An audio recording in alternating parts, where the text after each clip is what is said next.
ஏதோ ஒண்ணுல நீங்க அடிமையா இருக்கலாம். கர்த்தர் பல வருஷமா உங்களிடத்துல சொல்லிட்டு இருக்கலாம், பல மாதங்களா உங்கள்கிட்ட சொல்லிட்டு இருக்கலாம், இதை விட்டுருமா, இது உனக்கு சரியாகாது, இது விட்டுருப்பா, இது உன்னுடைய எனக்கு என்னுடைய சித்தம் இல்ல, இந்த காரியத்தை நீ விட்டுரு, இந்த காரியம் உன்னை அழிச்சிடும், இந்த காரியம் உன்னுடைய கிருபைகள் எல்லாம் உன்னை விட்டு எடுத்துரும், இந்த காரியத்தோட நீ வாழாத, நீ ஸ்பெஷலா அழைக்கப்பட்ட ஒரு தேவனுடைய பிள்ளை, உன்னை தாயின் கருவில் உருவாகும் முன்னே நான் தெரிந்து கொண்டேன், அதுக்காக தான் இந்த திருச்சபையில் நான் உன்னை வச்சிருக்கிறேன், அதுக்காக தான் உனக்கு ரட்சிப்பு கொடுத்துறேன், நீ விட்டுரு விட்டுரு விட்டுருன்னு சொல்லி இந்த திருச்சபைக்கு நீங்க வந்த நாள் முதற்கொண்டே ஆண்டவர் பேசி கொண்டிருக்கலாம். இந்த வருஷம் ஆரம்பத்திலிருந்து கர்த்தர் பேசி கொண்டிருக்கலாம், ஒவ்வொரு மாதமும் கர்த்தர் பேசி கொண்டிருக்கலாம். நீ போகிற காரியத்தில் எல்லாம், செய்யற காரியத்தில் எல்லாம் ஆண்டவர் தோல்வியை கொடுத்து விட சொல்லி இருக்கலாம். ஆண்டவர் உங்களுக்கு நிறைய பேரை வச்சு உங்களை அவாய்ட் பண்ண சொல்லி உங்களை விடு அப்படின்னு சொல்லி இருக்கலாம்.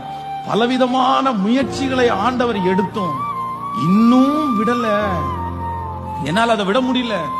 நான் விடலன்னு வந்திருக்கிற தம்பிக்கு தங்கச்சிக்கு இன்னைக்கு சொல்ற ஆலோசனை என்ன தெரியுமா? எப்பா, டைம் பாராகிறதுக்குள்ள, நேரம் கடந்து போகிறதுக்குள்ள, உனக்குன்னு குறிக்கப்பட்டிருக்க அந்த டைம் முடிகிறதுக்குள்ள நீ விட்டுரு. அந்த டைம் முடிஞ்சதற்கு பிறகு யாராலையும் அந்த நேரத்தை உன்னுடைய வாழ்க்கையில கொடுக்க முடியாது.